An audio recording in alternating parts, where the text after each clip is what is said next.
Halo warga pecinta KDM, baru-baru ini lagi ramai di media sosial di mana di Bogor ada kejadian yang sangat luar biasa guys. Apa itu?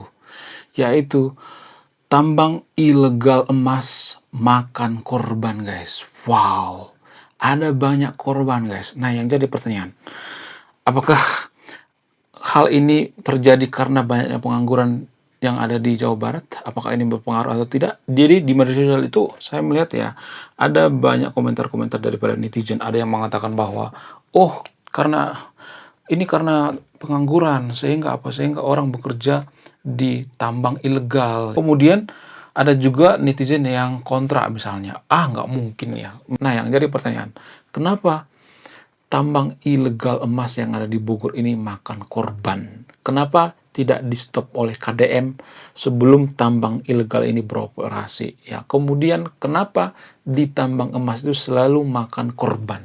Kemarin di Jawa Tengah ada tuh makan korban. Sekarang di Jawa Barat. Nah, yang jadi pertanyaan, kenapa bisa seperti itu? Apa alasannya?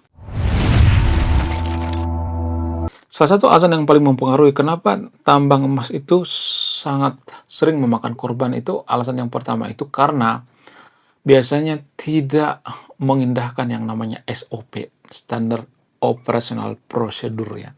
Jadi itulah alasannya kenapa di perusahaan itu selalu ada yang namanya SOP. Tujuannya apa? Tujuannya untuk keselamatan, safety ya. Safety yang paling utama. Namanya juga pertambangan ilegal ya kan. Kalau legal itu pasti di eh, audit oleh pemerintah ya. Jadi nggak ada hubungannya dengan Antam ya. Banyak tuh warga Konoha mengatakan, oh ini ada hubungannya dengan Antam, ada hubungannya dengan perusahaan negara dan lain sebagainya. Nggak ada hubungannya ya. Jadi itulah sebenarnya resiko kalau kerja di perusahaan tambang guys ya. Perusahaan tambang yang ilegal ya. Nyawa taruhannya. Ya. Nah yang jadi pertanyaan, apakah ini penyebab karena banyaknya pengangguran di Jawa Barat? Menurut saya pribadi, enggak juga ya. Kan masih banyak pekerjaan lainnya.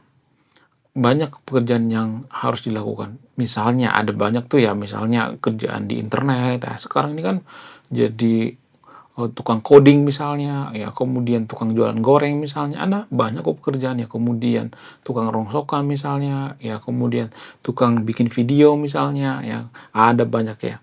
Asal ada skill ya. Mungkin ya dugaan saya para penambang emas ini nggak punya skill ya, sehingga mereka terpaksa ya demi menghidupi yang namanya keluarga mereka terpaksa kerja di tambang ilegal ya.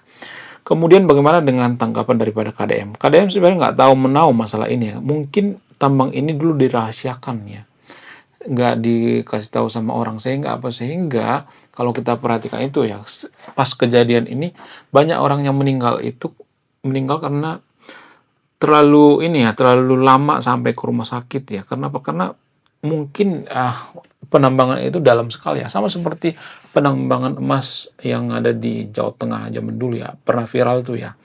Jadi ada lubangnya tuh ya masuk ke dalam ke bawah gitu ya.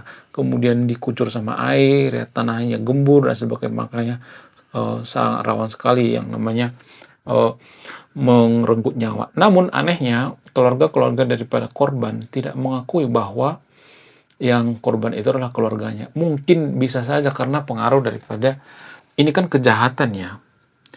Walaupun ya ada yang mengatakan bahwa nggak jadi masalah ya nyari emas di pertambangan ilegal nggak jadi masalah. Tapi kan permasalahannya kan ini dicari sama negara loh, dicari sama aparat ya.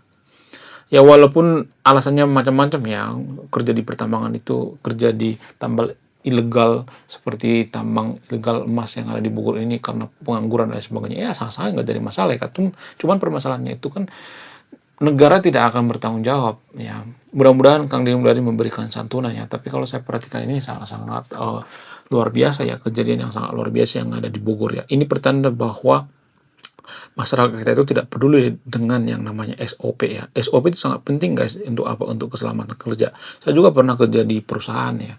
Jadi biasanya kalau di perusahaan itu harus memakai namanya helm ya, safety dan sebagainya. Dugaan saya para penambang-penambang ini nggak ada SOP-nya gitu ya. Mereka nggak ngerti ya dalam dunia pertambangannya, ngasal gitu ya, asal masuk aja ya. Beda dengan Freeport misalnya. Kalau kita bandingkan dengan Freeport itu kan penuh dengan safety ya sebenarnya. Walaupun ada tetap misalnya tetap apes gitu ya. Ada juga seperti itu ya. ada banyak masalah juga ya, seperti misalnya diserang sama KKB dan lain sebagainya, ada seperti itu ya. Tapi kalau saya perhatikan ya pertambangan yang ada di Papua, Freeport ini ya cenderung aman ya kalau saya perhatikan ya, karena SOP-nya bekerja dengan baik ya. Itulah pentingnya bekerja dengan SOP. Ya, makanya di sekolah itu diajarkan yang namanya SOP ya. Jadi bagi keluarga yang ditinggalkan penambang-penambang liar yang ada di Bogor ini semoga ditabahkan. Saya turut berduka cita ya. Saya sangat-sangat berduka cita karena apa? Karena ya saya kasihan dengan bapak-bapak yang kerja di pertambangan ini ya. Sangat kasihan banget ya. Kenapa? Karena ya anaknya masih kecil-kecil. Aduh, kasihan banget ya. Mudah-mudahan jangan terjadi seperti ini ya. Saran saya bagi yang nonton video ini, marilah kita mencari pekerjaan yang resikonya tidak terlalu susah ya. Yang terukur lah gitu ya. Kalau penambang-penambang seperti ini kan nggak keukur ya resikonya ya. Sangat-sangat rawan sekali ya. Ya nggak sih? Menurut kalian gimana? Coba tulis kolom komentar ya. Kemudian bagaimana dengan pertambangan-pertambangan lainnya ya, seperti misalnya yang ada di Bogor ya, di Rumpin dan lain sebagainya. Ada tuh pertambangan ya, galian ya, gunung misalnya. Bagaimana dengan galian atau gunung yang ada di Rumpin atau di Bogor?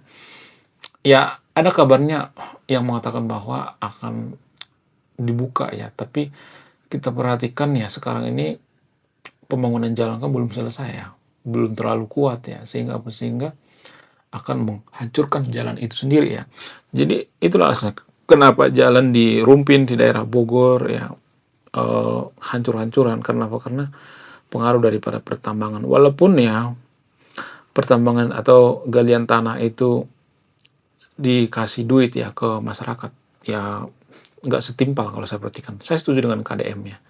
Nggak ada satu daerah yang maju makmur kalau daerah tersebut daerah pertambangan. Nggak ada. Sangat jarang sekali ya. Mungkin kalau baru-baru iya ya.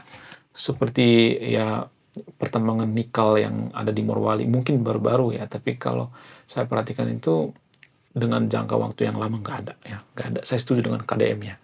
Jadi ini sebagai pelajaran buat kita ya, bagi yang nonton videonya supaya berhati-hati dalam bekerja ya, jangan kerasa gerusu ya. Oke, sekian video ini ya. Terima kasih sudah menonton. Saya pecinta KDM. Salam hormat saya bagi keluarga korban yang ditinggalkannya.